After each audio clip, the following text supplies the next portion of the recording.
Okay, this is Pecha Kucha time. Take number 2 and go.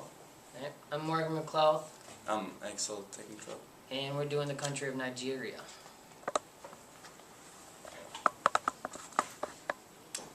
So first I'm gonna talk about the flag of Nigeria.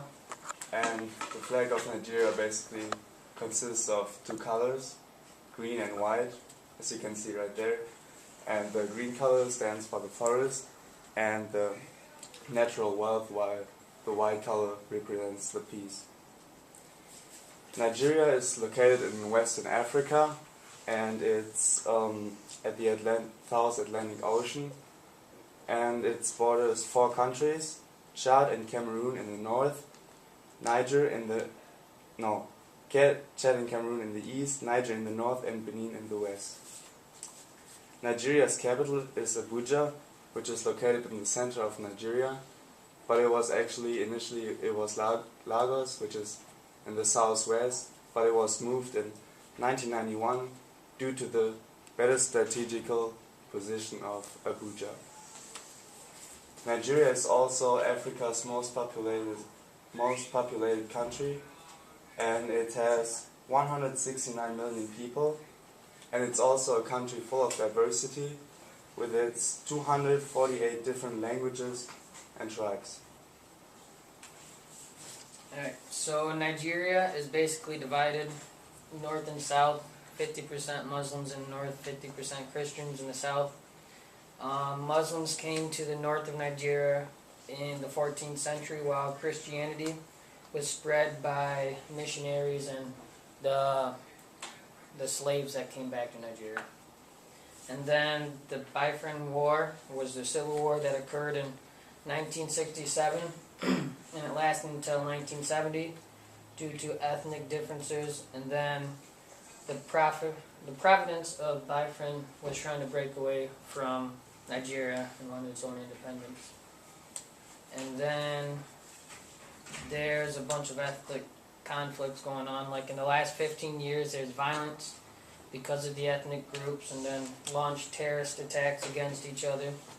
Then especially one terrorist group known as the BOKO HARAM has risen in the last couple of years. Boko Haram is an Islamist group that has been active in recent years, actually since 2009, and it's responsible for multiple terroristic attacks that brought death to an estimated number of around 10,000 Nigerians. Boko Haram's name translates into Western education is a sin, and it basically seeks to establish a nation based on their law, the Sharia law. Their targets consist of Christian and government facilities, and mainly they launch their attacks in the north. Boko Haram has recently claimed responsibility for kidnapping and abducting 276 girls and threatened to sell them into slavery. The attack was launched in the north, and most of the girls were Christians.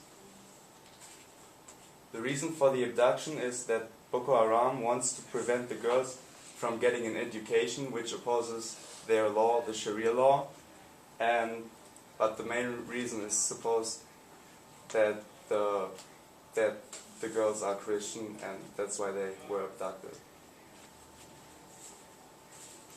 Nigeria is the largest oil producer in Africa, and as you can see right there, their oil fields are mainly located in the south, in the Niger Delta, and 95% of the country's export earnings are based on oil, which means that oil is a huge factor in the Nigerian economy.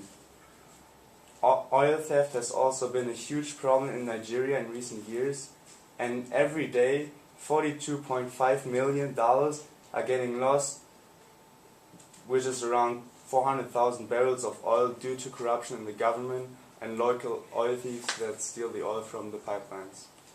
Although the government passed bills and created the NEC in order to correct the corruption, I guess, many government members are suspected to be involved in the process. Therefore, it makes it difficult to have any changes to the corruption, since the government officials who are supposed to be enforcing the laws are involved.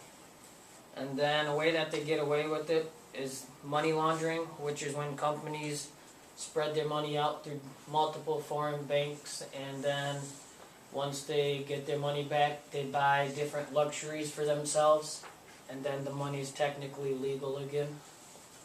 And the government is involved in this too, and they tell them to stop this corruption, but as you can see in the picture, they're pretty much stealing the money themselves and involved with it themselves. Like, they bought 123 private jets instead of investing the money into the country.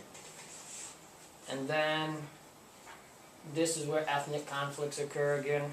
While the population around the Niger Delta tends to support the government, since they're getting the wealth from the south, the Muslims in the north feel exploited and claim not to profit from the oil wealth at all.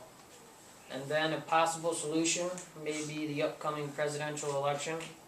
Nigerians once again have a choice between either a northern or southern Nigerian. Most likely it will be a tight race, but which would be the most beneficiary to the country, a northern or southern Nigerian for president? Some benefits to having a northern president would be an increased effort to end the corruption, and the northern Muslims will become wealthier.